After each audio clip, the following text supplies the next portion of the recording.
Arcade Museum.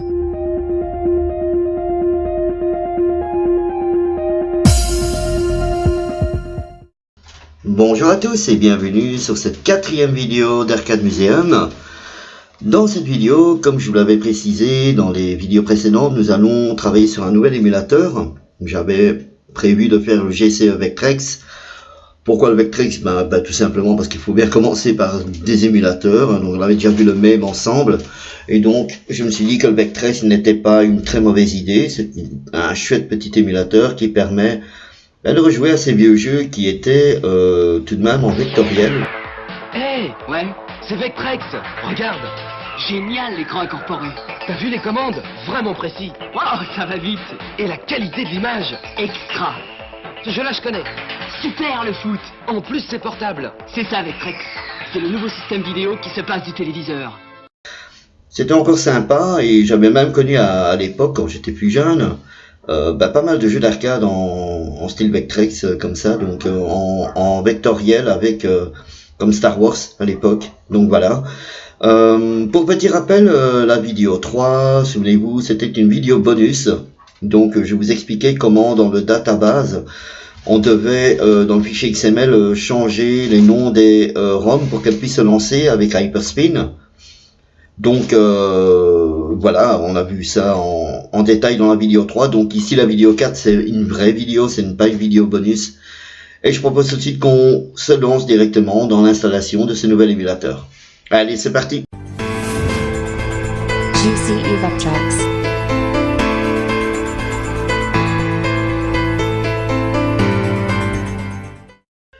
Bien, nous voici prêts pour commencer l'installation du GCE Vectrex. Avant toute chose, je vais ouvrir une petite parenthèse par rapport à l'histoire de cette console. Donc la Vectrex, c'est une console de jeux vidéo 8 bits, développée par Smith Engineering. Désolé pour mon anglais de merde. Non, pas the, la langue entre les dents, the. Donc pour reprendre où on s'était arrêté, la Vectrex est donc une console de jeux vidéo 8 bits développée par Smith Engineering et distribuée donc par General Consumer Electric et plus tard par MB qui est Milton Bradley Company après le rachat de GCE. Elle est sortie fin 82 plus ou moins cette console et a cessé d'être produite en 1984 après le crash du jeu vidéo de 83. Donc, pour ceux qui savent pas trop ce qu'est le crash du jeu vidéo en 83, en fait c'est une année où il y a eu un crash qui a frappé l'industrie naissante du jeu vidéo, principalement aux États-Unis. L'américain Atari, à ce moment-là, leader mondial du marché, subit des pertes financières abyssales de jour en jour.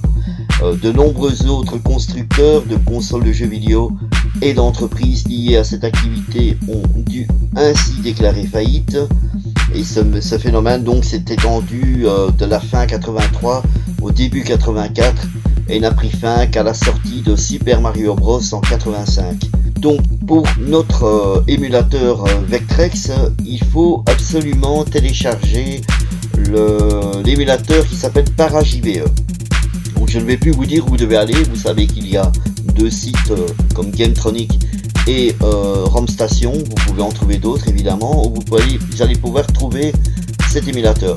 Ce qui est important de savoir, c'est quelle version de l'émulateur il va falloir prendre pour qu'elle soit compatible avec Rocket Launcher.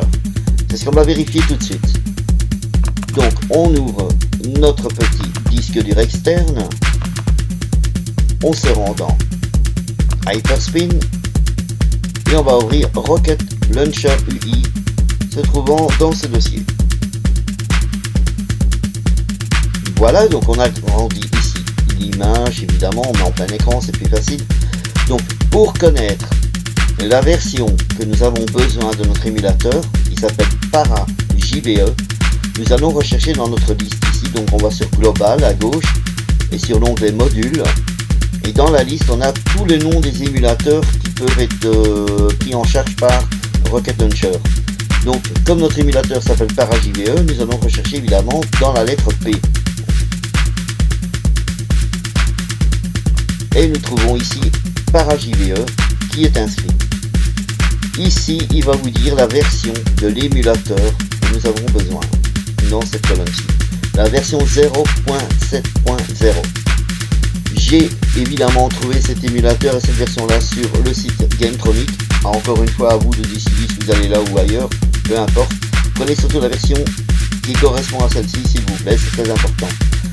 J'ai évidemment en amont déjà téléchargé l'émulateur ainsi qu'une ROM pour qu'on puisse directement attaquer sur l'installation de l'émulateur dans notre Hyperspin. Donc pour ça, maintenant on va tout simplement en première étape créer le nom de ce nouvel émulateur dans la roue Hyperspin. Donc on va simplement descendre ceci en bas, on va se rendre dans notre dossier fichier source et dans Hyperspin et nous allons double-cliquer sur HyperHQ. Une fois arrivé sur la fenêtre donc HyperHQ, rendez-vous sur Main Menu Wizard, donc ici en haut, et cliquez sur le petit pouce. On vous demande ici de rentrer le nom de votre nouvel émulateur, donc en l'occurrence ici Vectrex. Vous faites Next. Suivant. Il vous demande si vous voulez que cet émulateur contient un sous-menu. Évidemment que oui, puisque c'est dans ce sous-menu que va se retrouver votre liste de jeux. Donc on fait Yes. Et on va essayer de le placer. Bon, je vais le mettre tout en bas à côté, après le S ici. Bon, on peut voir que rien n'est mis dans l'ordre alphabétique, hein, mais ce serait bien que ce soit classé par ordre alphabétique pour vous, puisque vous recherchez après vos émulateurs dans votre roue. Donc on clique sur Adapteur, on fait OK.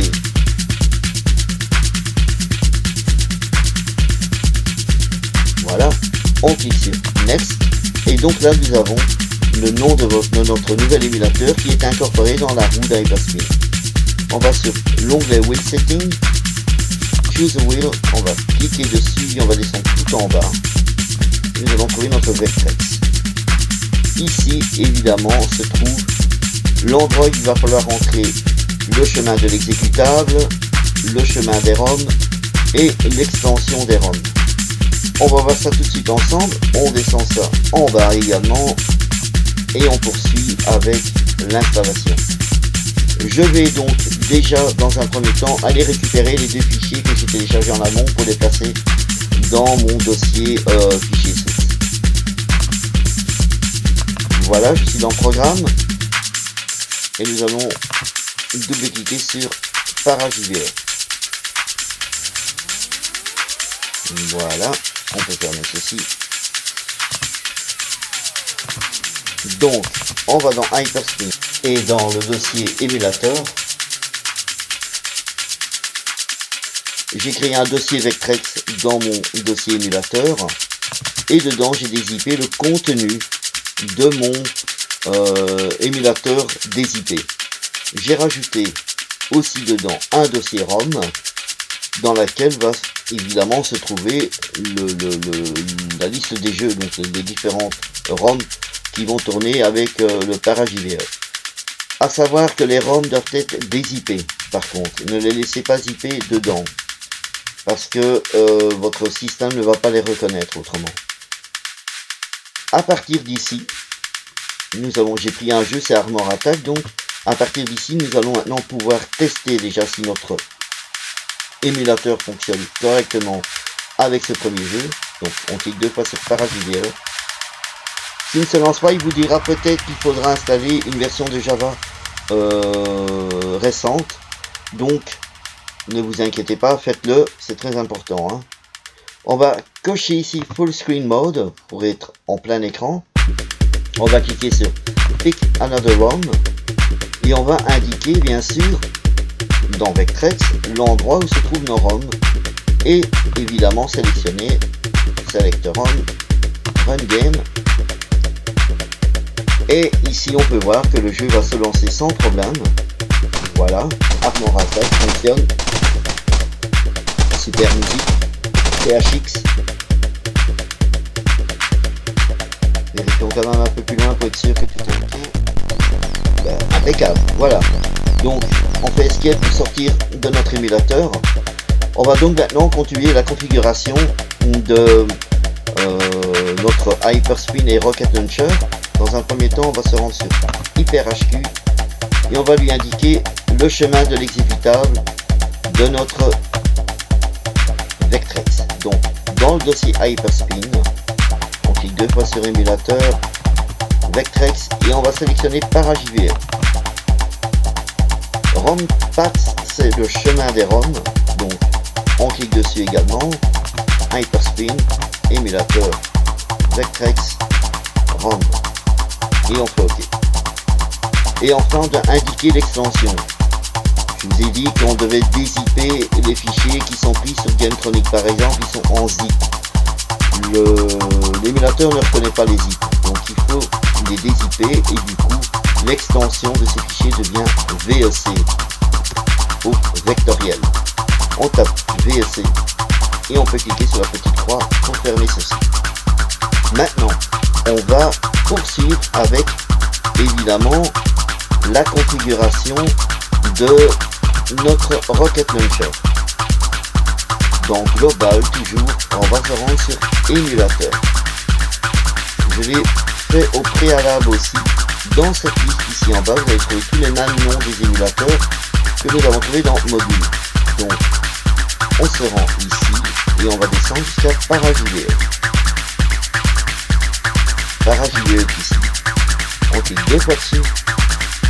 Et ici, on va lui indiquer le chemin de notre exécutable. Encore une fois, dans Hyperspin, émulateur Vectrex, on clique sur ParaJVM. Et on ferme notre petite fenêtre avec la croix. Nous allons maintenant nous rendre sur Vectrex. Il va falloir indiquer ici le chemin. Je l'ai fait aussi au préalable. On va le refaire ensemble pour être sûr. On va supprimer ceci. Donc, c'est pas très compliqué. Vous cliquez sur le petit plus vert. On se rend sur Hyperspin, émulateur, Vectrex, ROM.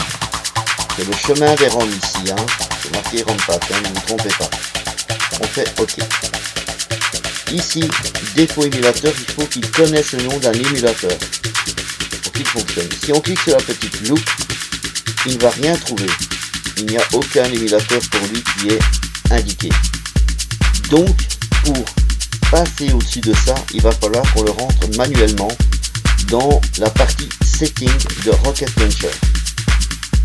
Donc, on revient dans Fichier Source. On rentre dans Rocket Launcher. On va dans Setting.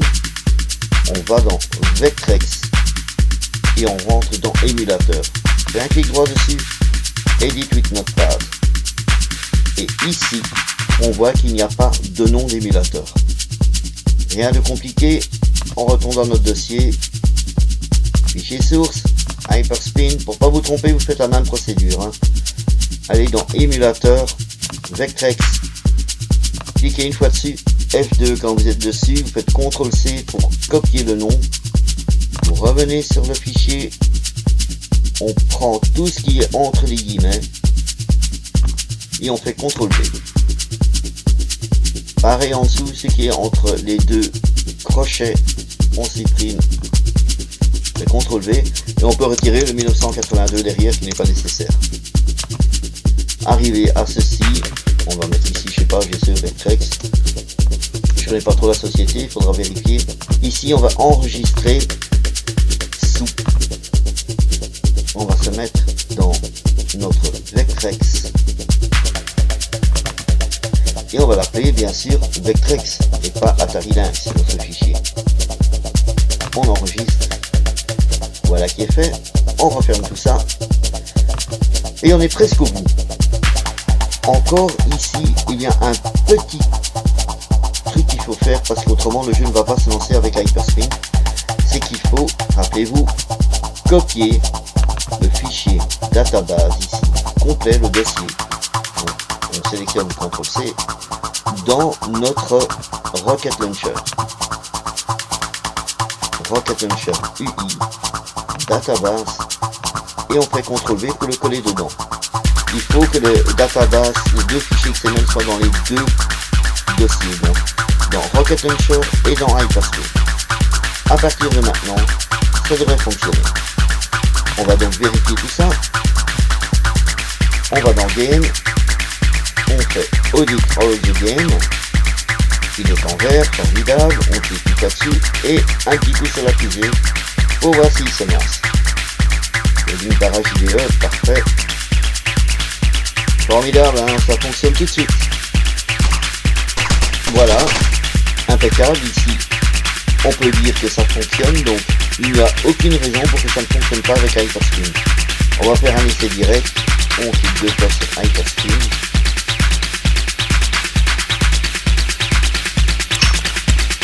On va dans notre section Vectrex. Alors, ici vous allez voir que Vectrex n'a pas de thème, n'a pas de vidéo encore. Forcément, je n'avais pas encore créé. On fait Enter pour entrer dans notre liste des jeux. On fait Enter pour vérifier si le jeu se lance. Ça se lance sans problème. Voilà. Encore une fois, c'était pas hyper compliqué à faire. Il y avait juste une petite manipulation à faire au niveau du fichier setting dans Rocket Launcher, puisque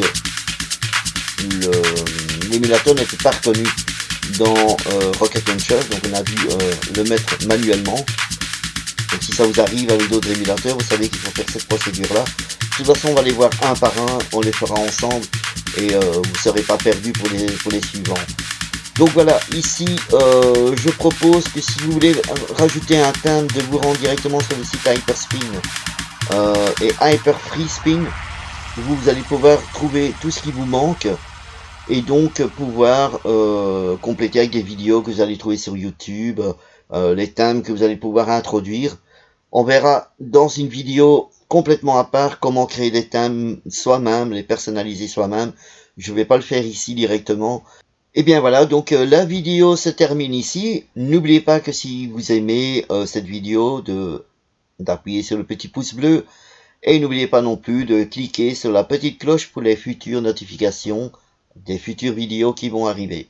Je pense que pour la prochaine vidéo, nous allons essayer de travailler sur l'installation de jeux PC et voir en détail comment on peut mettre en place tout ça. Voilà, allez, je vous dis à bientôt. Arcade Museum.